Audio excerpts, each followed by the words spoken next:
When I was thinking of an event like this, I wanted to do something that I would hope would showcase appropriately the property, but also in an industry-specific way, and there was only one person that came to mind, and that is Barbara Corcoran. So please help me welcome Barbara Corcoran. So what am I going to talk about? Jill asked me to please share with you the Rags to Riches story, which must say I have told 100 times, but it's my only life I have.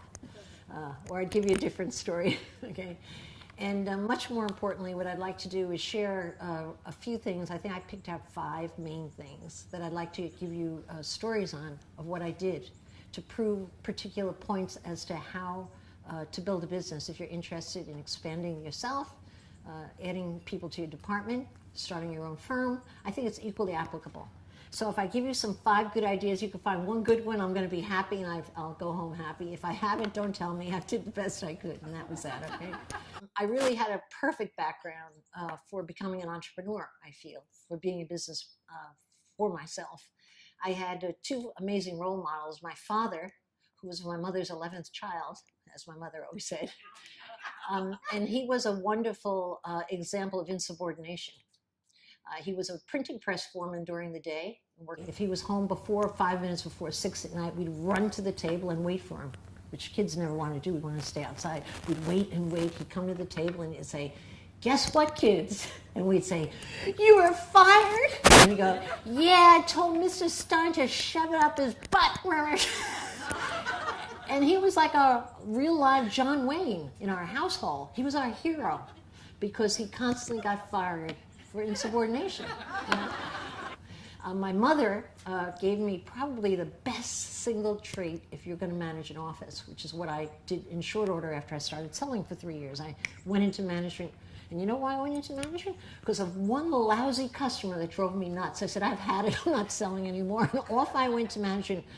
I have thanked that woman. I meet her on the street all the time. She's as miserable as ever. I thank her for being, because who knows, I maybe would have stayed in sales my whole life and not started going on to the other side of developing a business. All right, back to my mom. The most powerful role model a woman or a son could ever have. My mother raised her 10 children in her 2-bedroom flat on the lower floor of a 3-family house. The most organized household in our whole town. It was run like a boot camp. She was an organizational genius, but what she had more than anything else is she was an inspiration. She would decide on the birth of each of her children the day they came home from Holy Name Hospital, what that kid's gift was, and announce it to the family. So I would remember distinctly my brother Tommy, who's 6 or 7 down. When he came home, I was old enough, so I have these vivid memories of the younger kids where she said, "Look at your brother Tommy." And she unwrapped him, and his legs were kicking, they were muscular. She said, "He's going to be an amazing dancer." And I remember thinking, "Oh, a dancer in the family." Right? Is it nutsy or what? But you know, he grew up to be a ballet dancer for the Alvin Ailey Dance Theater, which is a very statusy thing in New York City.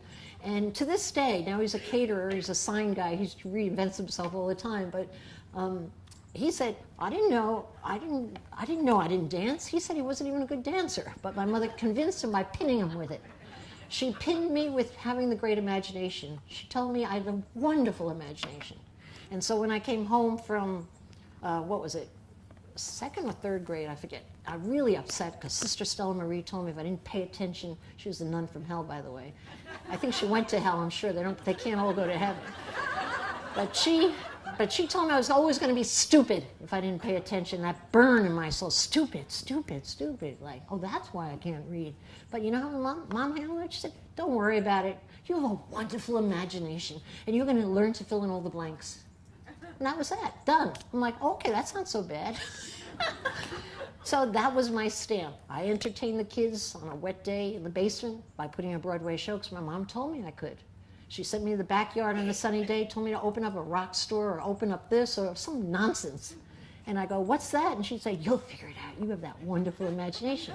So she really programmed her children. But what an asset it is to have a mom who chose, I think in the interest of efficiency, now that I'm a parent, chose not to underline any of the negatives in our family. If you were bad, you went to my mother once if you had a fight. And you told her what Johnny had done or Eddie had done, and she said, "You're both punished." That was her answer. You didn't go anymore. There was no benefit. You know? She was very efficient, very, very hard-handed. But on the other side, she was very soft-handed in that she only notice what was good about you and chose to ignore the rest. Great role model for building a business. And that's what I did with my salespeople. I did it every day of my life. I tried to figure out what they were good at. Whether they were a bookkeeper, I would put them in sales. If they were in sales and I thought they'd be good in marketing, I'd put them in marketing. I didn't care what their resume said or what their experience was or even what they thought. I would just try to hyper-focus on what their gift was, let them know they had it, convince them they had it, and what a great business you could have if you could really fan the fires of what people do naturally well. All right? Getting back.